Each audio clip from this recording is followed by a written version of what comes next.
Oh, you can't beat a good cup of tea. Hello, hi, Sophie here, and today I'm here to talk to you about the state of my collection because a lot has changed in a year.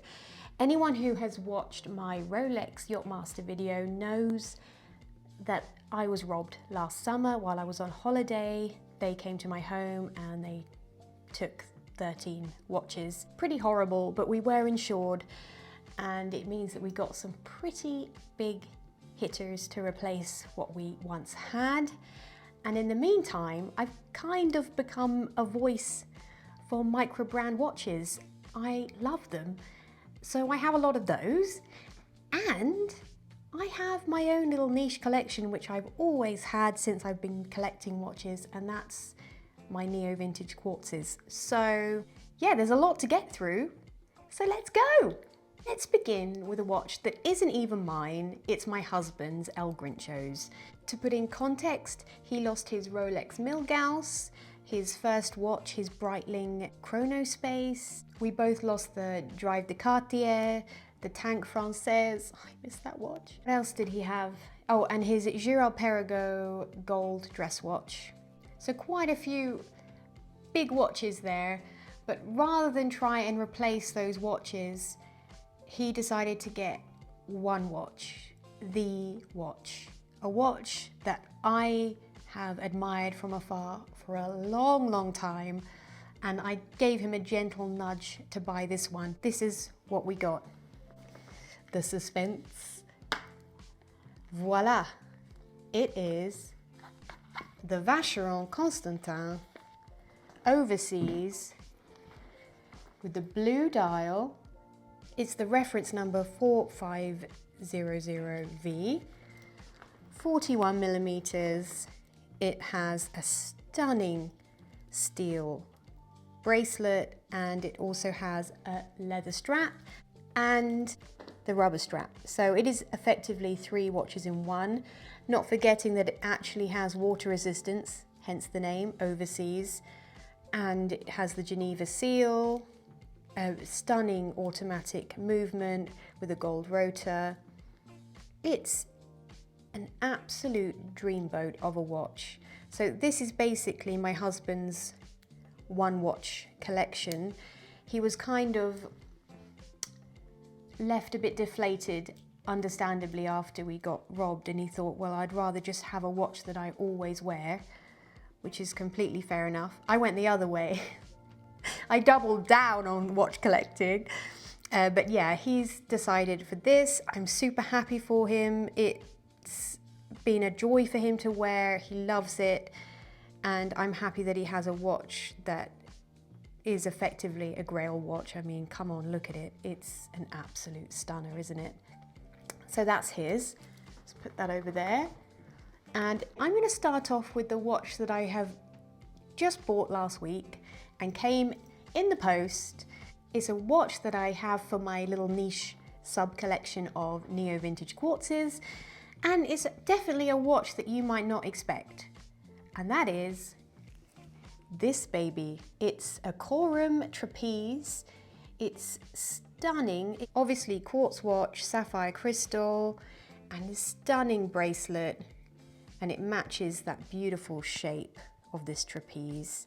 It's interesting because although it is a lady's watch, I have it on the shortest it can go, and it's still quite loosey-goosey. I wonder why that is. Maybe it's a design choice. They wanted it to feel more like jewelry, how you wear it. I don't mind. It has this stunning vertically brushed silver dial. Everything is bespoke on this watch. Everything is a nod to the avant-garde and surrealism, and I love that about it. And it just feels very me, actually. I love it. And that's something I have discovered about watch collecting, actually, is that, yeah, I can have a watch that I've paid a lot of money for, or I can have a watch that I haven't in relative terms for watch collecting, and I get just the same amount of joy from it. The thing I am passionate about is design. Design and just really good quality as well. I really do appreciate when something is done to a high standard. But anyway, I'm rambling. Let's move on.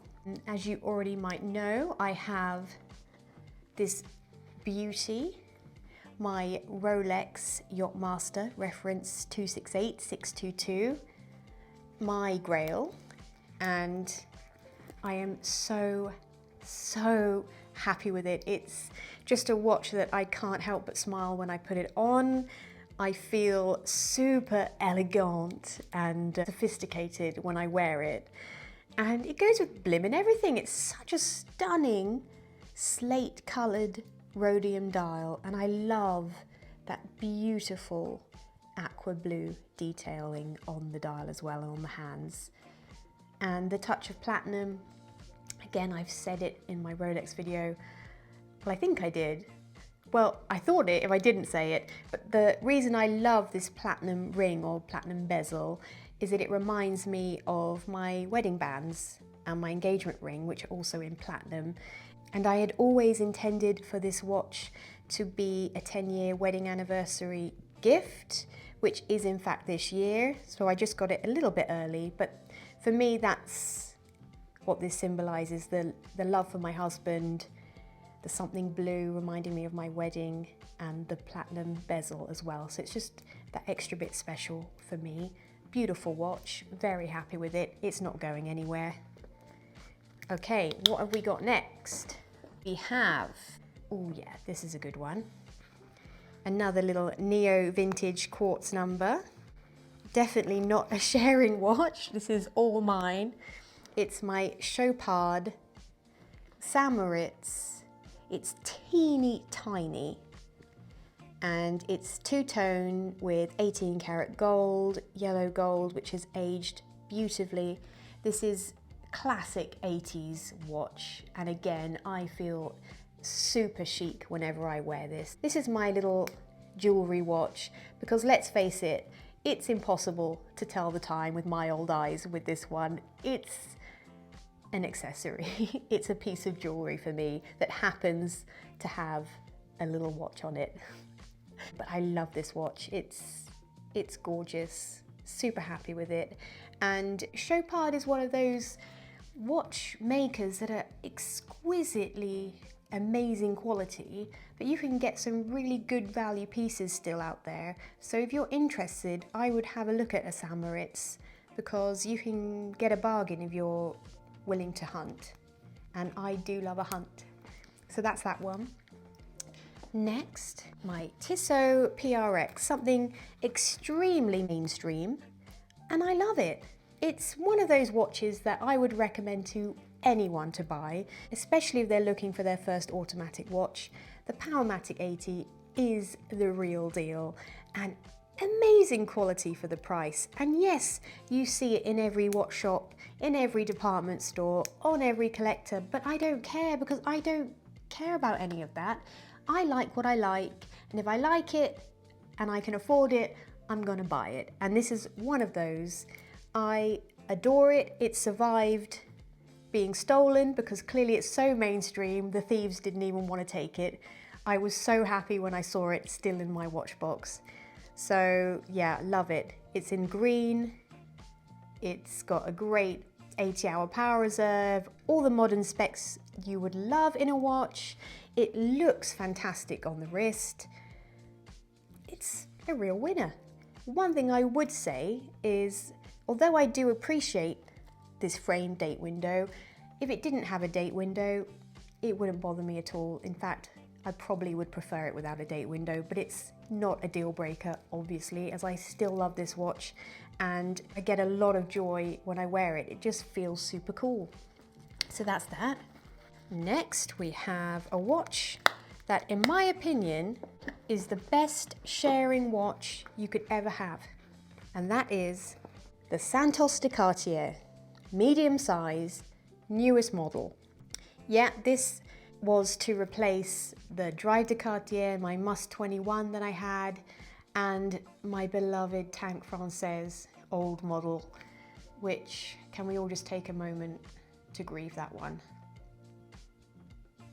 Yeah, that one hit hard. I still miss it, but when I went to buy it, again, the prices had gone so far up. I just thought, yeah, no. So we went for a different watch, a watch that we can share, and we can share it because it has this incredible engineering on this stunning Santos bracelet where you push a button, I'll show you, push a button, the pin comes up, you can pull it out, and you can easily put in an extra link or two for your partner in 5 seconds flat. It also has this quick release bracelet system, and it comes with a leather strap too, so it's just really versatile, and it's that magical case shape that looks sporty on my wrist and more elegant and dressy on my husband. But I love this watch, and it's one of those that the more I wear it, the more I enjoy it, and I'm so happy it's in my collection. It's just an absolute winner. I love it, and I love that it is an automatic movement. It's something that kind of frustrates me about some of the other modern Cartiers, is that if you go smaller, they just go to quartz, and I would love to see some more manual winding movements or smaller automatic movements from Cartier, and not like crazy priced ones, just entry level, because why not? Why won't you do it? You used to do it, so you can do it again. Rant over. So that's that one. Next up, we had another one that survived the theft because it was the watch that my husband took on holiday, and that is the Tudor Black Bay 54, which we bought on a rubber strap because this is a sharing watch, and it's a dream. I love this. I feel that it's completely rock and roll. The 37mm diameter, it means it's completely unisex offering. From Tudor, it's relatively thin and slim, and it's one of those that you want it to scratch up because it feels rugged, and it's that modern build quality with completely vintage vibes, which I am here for. It's a stunner, and listen to that. Beautiful bezel action there, and again, it's not going anywhere in the collection. So yeah, this is by far my favorite Tudor in the Tudor wheelhouse, so to speak. It's just classic. It's so inoffensive. How could you not love it? It's one of those watches that maybe on paper it looks boring, but actually it's one of those that you wear all the time. Beautiful. So that's what we have there. Next, I can't talk about my state of the collection without talking about Ebel. So here we have her, another one that survived the robbery, my Ebel Classic Wave. Sadly, my Ebel tank was gone, and we'd also bought a Ebel for my husband in a kind of his and hers size. That was taken as well.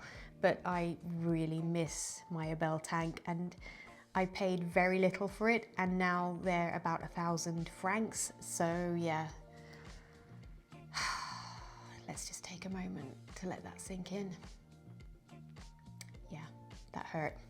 But I have this still, and it's so chic, the epitome of the 90s for me. Gorgeous two-tone elegance, best bracelet you'll ever see. Yeah, I mean, what's there to say about Ebel? I love them, I always will, and I hope to have a few more Ebels in my collection before I'm through. So that's that one. Let's go to this one as well. We've got the first Ebel I ever bought, which is the Sport Wave. And it's just so cool. I love that vertebrae-like brushed bracelet. The quality is outstanding, and you can still get these at a really good price. So if you like something like this, a bit nautical vibe, that lovely milky white dial, I would have a look at those. But yeah, I love this watch. Absolutely gorgeous. So that's that. Next up, let's do a micro brand. My faves, Lorenzo. So this is in my last video. It is the DRZ07 in aventurine, and it is just a perfect example of a fantastic micro brand watch. It's something different, but it's still so wearable. I love that aventurine dial. The lume is incredible. Yeah, there's nothing I don't like about this watch. If you want to know more about that one, watch my video because I made that last week. So go and watch that one. But I've got that. And I do have another Dorenzo watch in my collection, the DRZ02R, which is completely different vibes from the DRZ07. This is so retro space age.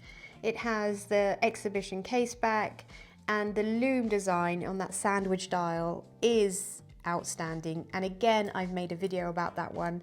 So yeah, watch that if you're interested, but I adore this watch. It is super cool, and I just feel like playing David Bowie when I wear this. I love it. Ziggy Stardust, eat your heart out. So that's that one. Another micro brand that I bought is the Studio Underdog Watermelon Generation 3. So it has the modified seagull manual winding movement, and it says assembled in Great Britain, which means a lot to me because as a British person, I am pretty patriotic, and it is such a joy to see Britain thriving in the watchmaking and micro brand sphere. So yeah, I wear this with pride, and it was one of the first micro brands that I ever saw on social media. I just thought it was so awesome, the watermelon. So that's the one I ended up buying because it's the OG, isn't it? It's just super cool, and it suits my personality down to a T. And I've discovered I have an insane amount of clothes that actually go surprisingly well with this, so it was definitely a good choice. So that's that one. Next up, we have a watch that again goes back to that blimming robbery of mine. This is a very special watch for me personally because it was bought for me by the watch fam. It is the Baltic Mr. Roulette, as I call it, or MR Roulette, with that gorgeous micro rotor. I mean, it looks like an incredibly expensive watch, but I think it's about 550 francs, which is very good value.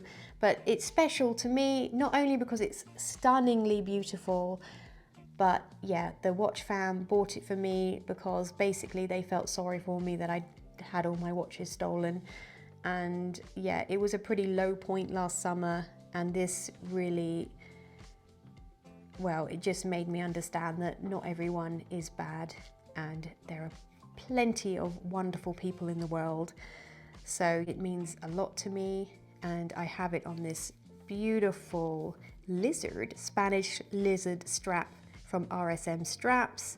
If you're looking for really lovely straps, I would recommend RSM because they're wonderful, great quality, decent price, and if you have a small wrist like me, they actually fit your wrist. You don't have to put holes in by yourself, and there's no overhang. So yeah, little wrists, big wrists, medium wrists, yeah, great. So yeah, very special watch for me.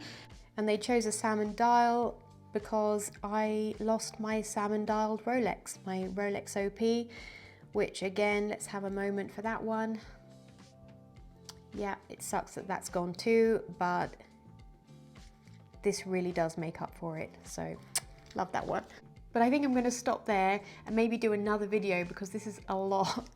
And I hope you enjoyed this video of me just talking at you for God knows how long. If you haven't already, please subscribe to my channel because it means the world to me. And like and comment and tell me what your favorite watches are and all of that jazz. But on that note, I'll say bye.